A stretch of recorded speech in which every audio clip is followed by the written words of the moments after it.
कई प्रखंड किसका निर्माण होता है? प्रखंड का निर्माण होता है। कई प्रखंडों को मिलाकर एक अनुमंडल का निर्माण होता है। कई प्रखंड को मिलाकर किसका निर्माण होता है? कई अनुमंडलों को मिलाने से मिलकर कई अनुमंडलों को मिलने से एक जिला का निर्माण होता है। किसका निर्माण होता है? जिला।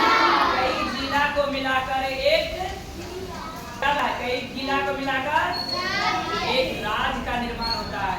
कई राज्य को मिलाकर एक देश का निर्माण होता है। कई राज्यों को मिलाने से एक देश का निर्माण होता है।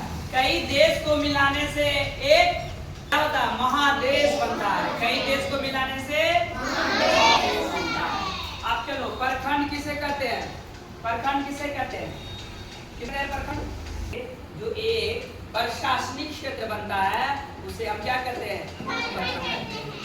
कई प्रखंड को मिलाकर जो प्रशासनिक क्षेत्र बनता है उसे हम अनुमंडल कहते हैं। कई प्रखंडों को मिलाने से जो प्रशासनिक क्षेत्र बनता है उसे हम अनुमंडल कहते हैं। कई अनुमंडलों को मिलाकर जो प्रशासनिक क्षेत्र बनता है उसे हम डिस्ट्रिक्ट कहते हैं। कई मंडलों को मिलाने से जो प्रशासनिक क्षेत्र बनता है उसे हम डिस्ट्रिक्ट कहते हैं।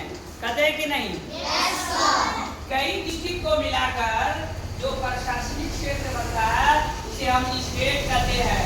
कहते हैं कि नहीं? yes, कई स्टेट को मिलाकर जो प्रशासनिक एरिया बनता है उसे हम कंट्री कहते हैं। कई कंट्री को मिलाकर जो प्रशासनिक एरिया मिलता है उसको क्या कहते हैं?